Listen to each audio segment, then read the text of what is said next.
In the quiet village of Umuagu, growth was a curse for women. Girls blossomed beautifully, yet none crossed the bridge into marriage. Engagements broke mysteriously. Suitors vanished overnight. Pregnancies failed without reason. Laughter faded once a girl reached womanhood.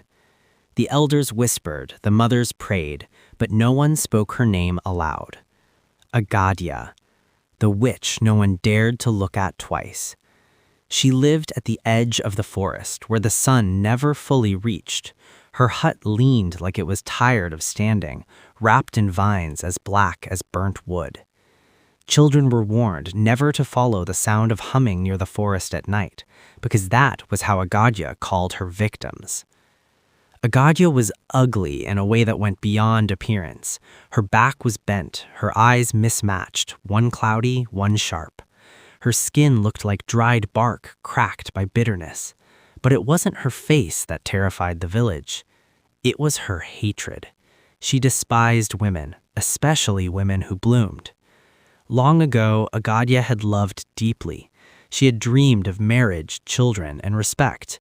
But betrayal hardened her heart, and when grief met forbidden powers, she chose darkness. Instead of healing, she cursed. "If I cannot rise," she swore, "no woman in this land will." And so, every girl who neared marriage age felt it. Sudden sickness, strange dreams, fear without cause, broken destiny. But then there was Zinyara. She was different. Zinyara was born during a thunderstorm that split a tree in two. The old midwife said the child cried like she had something to announce to the world. From childhood, Zinyara walked with quiet strength. Misfortune brushed past her, but never stayed. As she grew, the village watched nervously. "She will suffer like the rest," they whispered. "No woman escapes Agadia." True enough, when Zinyara turned 20, the trials began.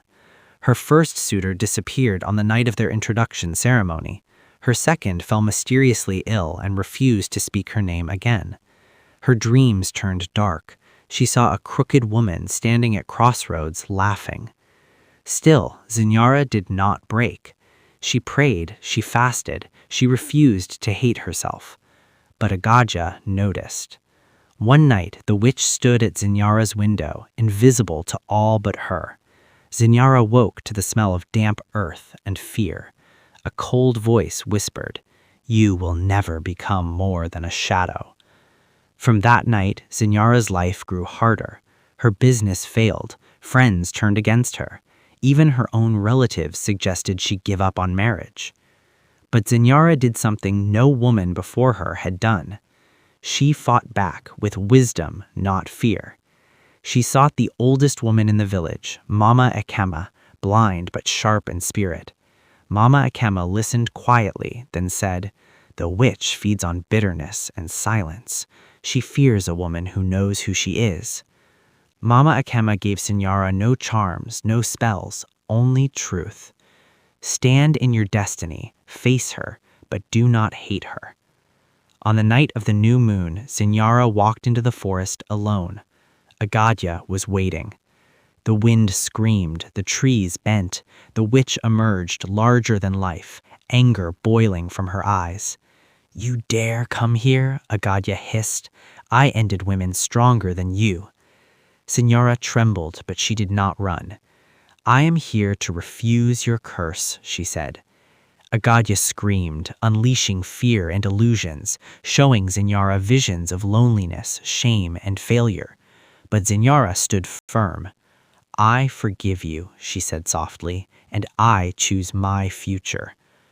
That moment cracked something inside the witch. Agadia shrieked, not in rage, but pain.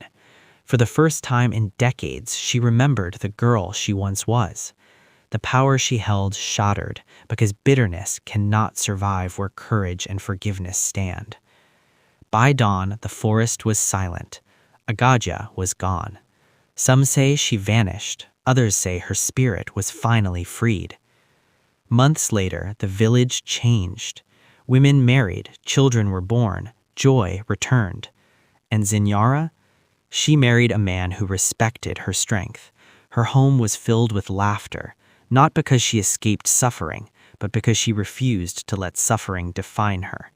And from that day, the elders told their daughters, "Evil thrives where fear lives, but destiny bows to a woman who stands firm."